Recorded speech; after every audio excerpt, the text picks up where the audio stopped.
You're watching Hexus TV, and this is TCAAC. I'm Nick. And I'm Scott. And we're having a look through what's going on in the world of gaming now.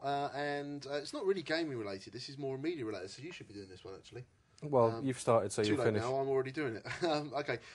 This is news that exclusive TV shows are going to be available on the Xbox 360 Live service. Oh, I didn't know that, so it's a good thing I'm not doing it. Yeah, which is a...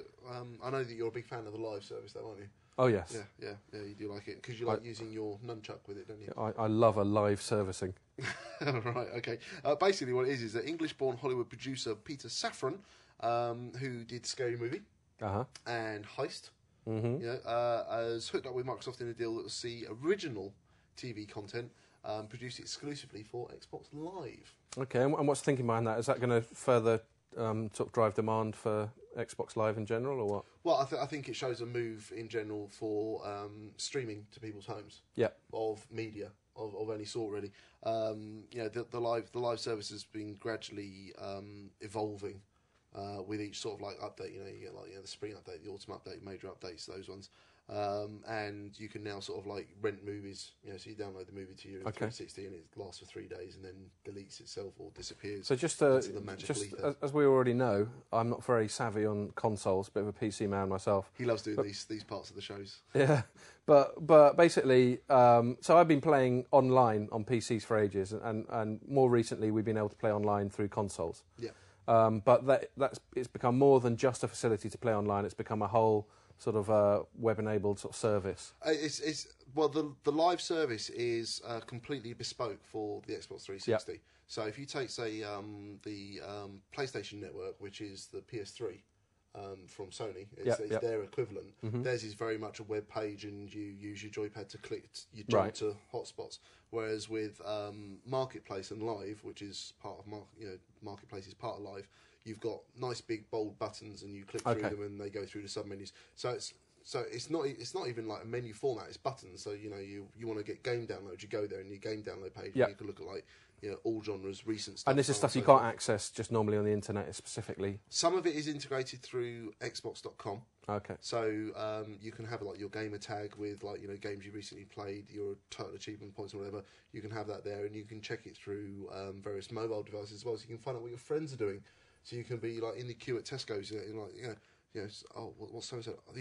Oh no, he's playing Gears of War. Oh man, he's playing Gears. What's he done? And you can find out all that sort of stuff if you want by looking. Because that often happens, doesn't it? You're out shopping. I wonder if my mate's fragged a troll. Or exactly. Something. Yes. Yeah. So I mean, okay, that's kind of like that's the pointless side of it, to be perfectly honest. But there are people that are interested in that kind of thing. But I mean, what I think this shows really is if Xbox Live are basically prepared to sign up someone like this. There was all that speculation after the death of HD DVD, and of course we had the HD DVD add-on for the Xbox 360, and there was the usual rumor of they're actually going to stick one in the Elite, which they never did. They just stuck with a normal DVD drive. I think what it basically shows is that Microsoft aren't all that bothered about Blu-ray. Right. That's what it comes down to. Because it's all going to just be over online anyway. I mean, another reason that I say that is because when we went out to CES in Las Vegas, unfortunately for us, the Adult Entertainment Expo actually overlaps the last 2 days of CES. That's right. That always leads to good headlines about silicon, doesn't it? Well, good headlines. Well, good head. Never mind. Okay. No, it doesn't. It doesn't. Honestly, it doesn't. Did you get good head at CES? I met Ron Jeremy. Excellent. Yeah. And I cannot...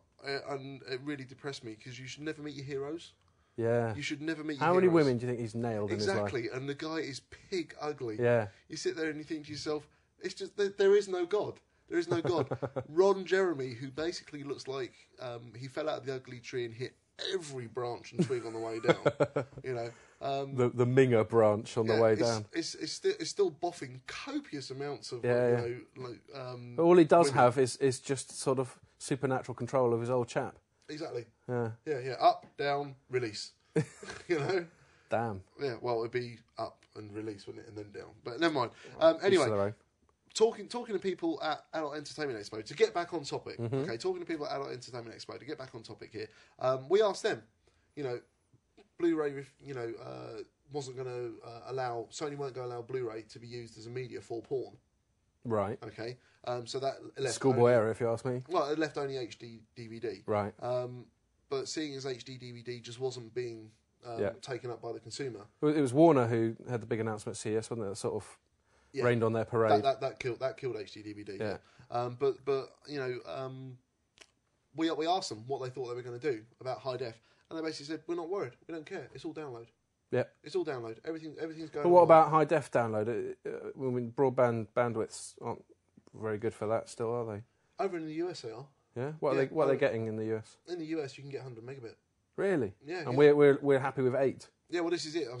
There's and we don't normally get that, do we? There's massive upgrade programs going on at the minute, or there's massive upgrade programs planned, and they're trialing fibre in certain areas. So as I understand it, and don't hold me to this, anyone who lives in Bucks, but Milton Keynes should be one of the first cities to be getting fibre upgrade, because Milton Keynes is one of the worst cities in the country. So they thought they might as well start. You can't get broadband in Milton Keynes. Really? Right. Yeah. A few years ago, one of the top guys at Nildram lived in Milton Keynes and could not get broadband. And was just like, you're having a laugh. And it just happens that the biggest distributor in the country, Ingram Micro, is based there, and one of the biggest, probably the biggest technology company in Taiwan, Foxconn, is based there as well. Yeah, yeah. How ironic. Yeah, yeah. Well, no, because they're actually on the outlying regions.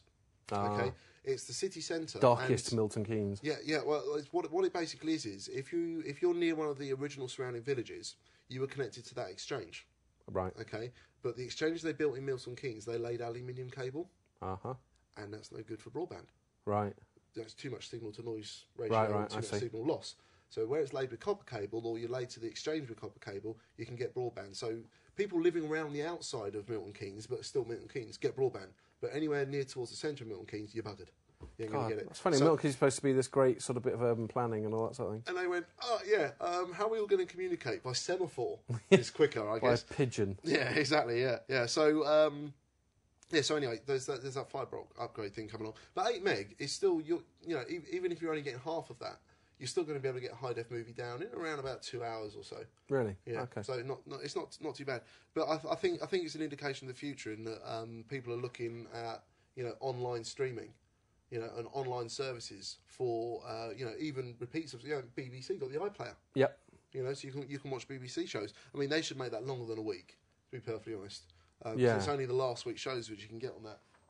That's true. I wrote a story about iPlayer and how that might be a driver for uptake of digital home technology in general, which, in case anyone doesn't know, is basically the introduction of the PC into the living room and all the stuff you associate with it. Well, I'll argue with that you don't even need a PC in the living room now. Well, not physically. I mean, you can network it and that sort of thing, but just the concept of having a processor and a hard drive involved in the whole thing. There's companies now, I mean, Thecus have got the M3800 or M3200, I can't remember which one it is, but that's basically one of their NAS boxes, which they're very good at doing. But network attached storage, I know that one. Yep.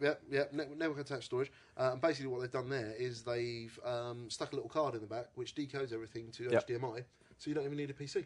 Right. So you can just, if you want, you can network it in another room, carry it in, stick it in your lounge, just hook it up, and then it comes up with an on-screen display, and then you can play all your stuff from that.